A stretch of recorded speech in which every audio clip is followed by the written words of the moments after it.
Hello everyone, this is Raymond back at Red Panda, doing our traditional box opening reveal preview for this time, Legends of the Force. We're going to be looking at the Carbonite edition today, and the plan is to try to record 4 of these, provided the camera will retain charge.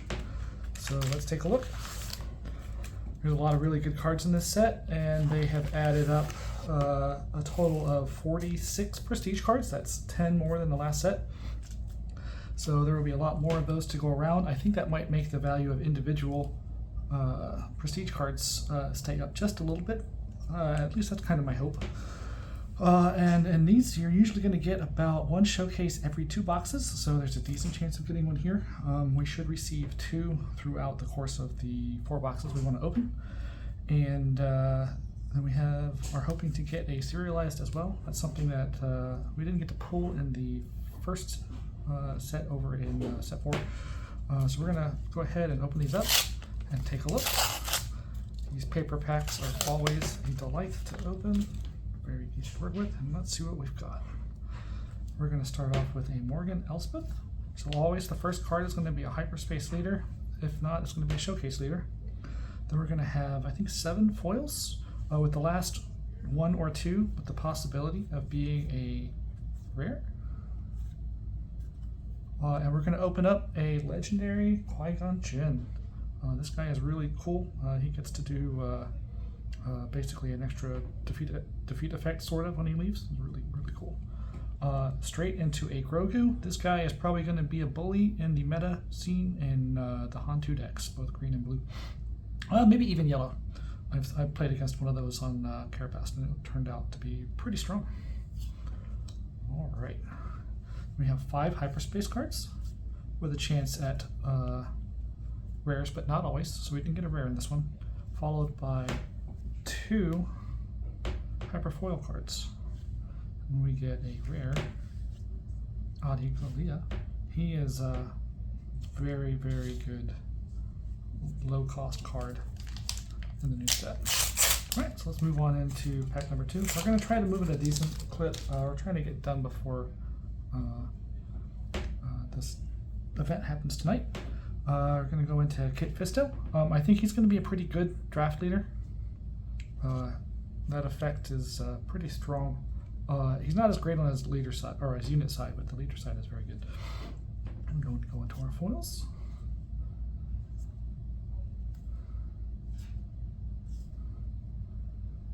We have a Time of Crisis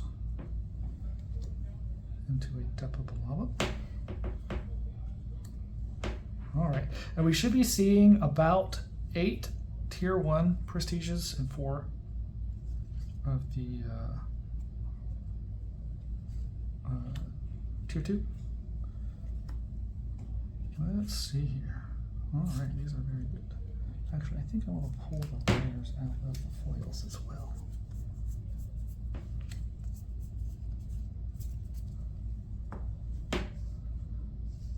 We want to keep the legendaries separate. So in the last set, the pull rate on a Carbonite box was about the same as a standard box, where you would get about 5 rares outside of the prestige slot, or 5 legendaries outside the prestige slot. Oh, we got a second sister. But I've seen some people get a little bit more than that, so maybe we'll get a good pull here. All right, Burden of Masters. This is a nice little retrieval card. And we're going to go into Sifo Diaz. So we're starting off with all of the non-foils. Hopefully that means we'll get something spicy a little bit later on. We got Qui-Gon Jinn's lightsaber. Starter card. I might pull those out later. The higher rarity ones, the foils are probably pretty common, but the higher treatment ones are more rare. Let's see. Calm in the Storm. I really like Calm in the Storm in the new Kanan Spectre deck. Turn 1, you play a Lock Wolf, and then turn 2, you play Calm in the Storm and shield it. So then it has 2 shields and 2 experience tokens. So you got a 5/5 Sentinel with 2 shield tokens. It's pretty good. All right, we got Cal Kestis. I think he's going to be a pretty strong draft leader as well. and I think he'll see a little bit of competitive play. He has some really good tempo plays. Tempo Blob. We got a Jedi Holocron. Into another legendary, we have the Mythosaur. Into our first foil prestige. We'll pull these down. And that is 8th Brother. He's a really good card in general. Having more ambush on that power level, playing right before set 1 Vader, I think he's going to see a lot of play. We got Yoda's lightsaber. Everybody needs a glow stick. Into another legendary, Syndralic. So we're doing pretty good on the legendaries already. We got probably half our allocation, and we're only a few cards in, 4 packs in. Rampage. And these Marauders, the Nile Marauder, I think that's going to be a very, very powerful card, especially in Cad Bane. This is pack 5.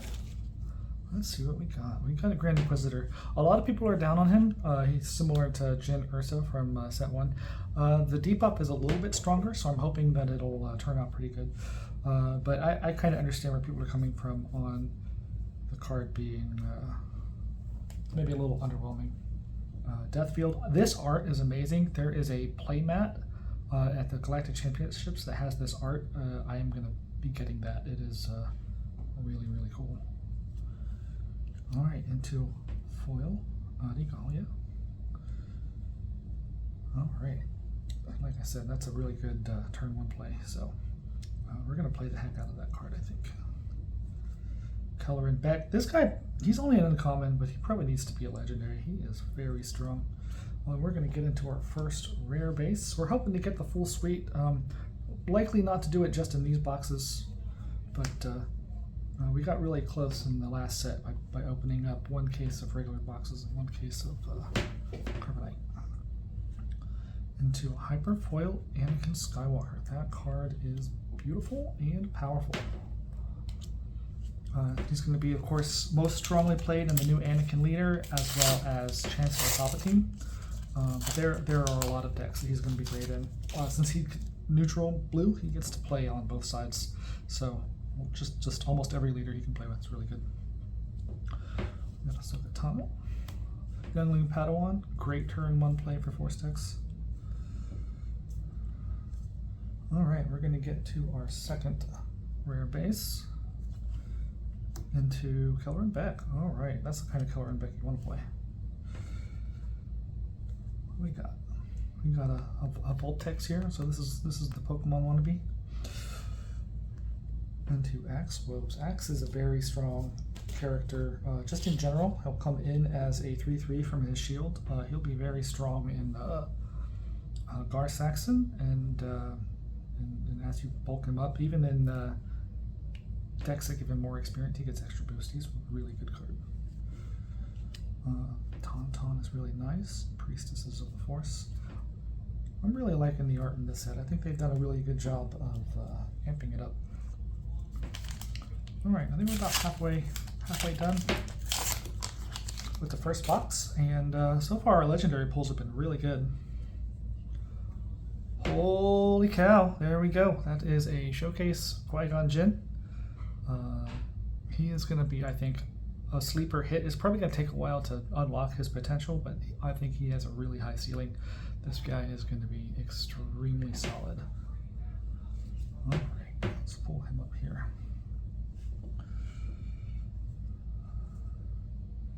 His lightsaber. I'll just get a couple more of his lightsaber. Here's Uncommon Dooku. My really big wish is to pull 007 out of 250, the prestige version of him. Because I don't know if you guys are aware, Dooku, the actor that plays Dooku, is the inspiration for James Bond. Ian Fleming was his cousin. So he's a pretty cool dude. He's led a pretty eclectic life. Captain Enoch. Into another Luke Skywalker. We're just going to do all, or Anakin Skywalker. We're just going to do all the Anakins. Maybe we'll get our playset out of the first box. Really cool. Kylo Ren. I think he's another really strong turn 1 play. Into Purge Trooper. Into Doom. Doom is really, really cool. He plays in the Cannon deck, of course, buffing up all your units. And that was the first deck I really built and started testing online. And late game, that deck gets out of hand really fast. It just builds up the board with a bunch of huge units that you can't do anything about. Alright, we got another Ahsoka. Let's see here. Darth Maul's lightsaber. So I think the foil starters have a rarity of about uncommon, whereas the hyperspace I think are more like rare. Oh, we got a couple rares here. Kylo's lightsaber. Vernestra Roshi's going to be an amazing card. Big tempo plays. And then Yaddle. Yaddle is also a great turn 1 play. New Asajj plays really nice, and we got a Grand Inquisitor Legendary. We are doing very good. We can't complain about this. We've already hit our 5 legendaries. We've hit a showcase. This box is doing really good, and we even got the fancier Dooku, but not quite the one we're looking for. Maybe we'll get lucky.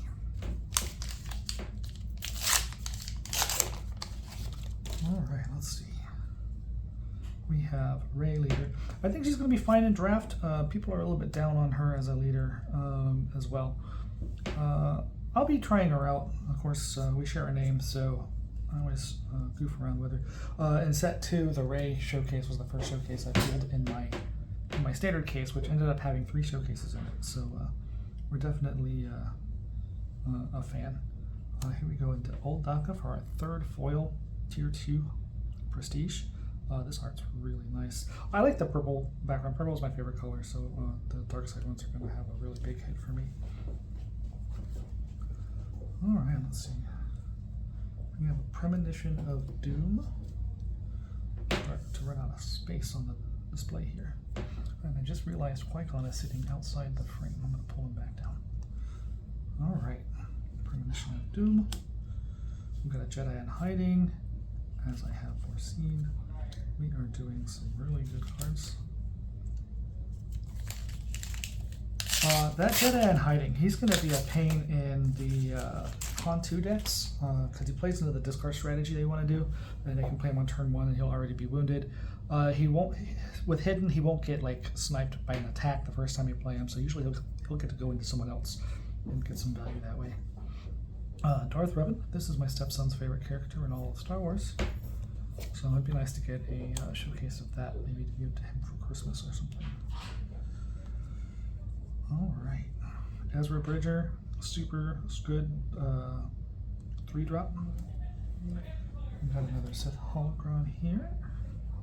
Into serialized Darth Malak. All right, we didn't pull a serialized at all in the last set, so this is a really pretty one to get a hold of. I don't know if you guys can see it through the camera, but the background is all foil, and the box and power stats and the character are embossed. This is very, very nice. All right, lightsaber. There's a lot of lightsabers in the new set. Chirrut Imwe, maybe the 2nd best card in the set, behind Ki-Adi-Mundi. He can just stop a whole lot of aggression. And they're both uncommon. It's kind of weird that the best cards in the set might be uncommon. And then Marin, hyperfoil too. This art on this version of Marin is great. I like this more than the Prestige version. I think that's really good. All right, we got 2 packs left. I think we're gonna have a hard time beating this when we get to the other boxes, but let's take a look through. We've got a Supreme Leader Snoke. He's going to be a beast in draft, I'm sure, and I expect that he'll get some competitive play. Mace Windu, another great uncommon in this set. They just knocked him out of the park, I think, the uncommons. Another legendary Darth Malak. So we are doing, this box is on fire into the best card on the set, Ki-Adi-Mundi. 4/4 for 4, lets you draw when you use the Force on play, and yeah, I don't know what else to say. He is amazing. In all the testing, he has been extremely good. Aura Singh is another really good, probably the best raid turn 1 play in the game. I'm kind of parroting some people there, but they're right when they talk about it. And we got our Hyperfoil Voltex. That's a really pretty art. Into a heavy missile gunship. All right, we're going to go into the last pack for box number 1, and then after this we'll check the video out and then get ready for another viewing. Obi-Wan Kenobi. This might be the best leader in the set. He is very easy to play, in my opinion. It's really easy to turn on his ability, and has a lot of value. All right, we got the Virgin's Temple. So we've hit 3 out of the 4 rare bases, just in a little bit of stuff. And oh, look at that. Instead of getting 3 and the tier 3, we got 4 tier 2s and a tier 3. Jocasta Nu is, she's okay. I think the character in the story is interesting. We see her on screen in a couple places. And then we said Holocron. This is really nice. And then a Minoc. And the other version of Dooku. Unfortunately, Darth Tyrannus doesn't get a prestige version. I think that would have been even cooler than Dooku, especially since the art looks a little bit more like the actor that played it. But it was a very good card. I think they settled not to on him because he is in the convention exclusive box that came out last summer, about a year ago. But yeah, this is an amazing first box. Thanks for joining, and I'll see you in the next one. Bye.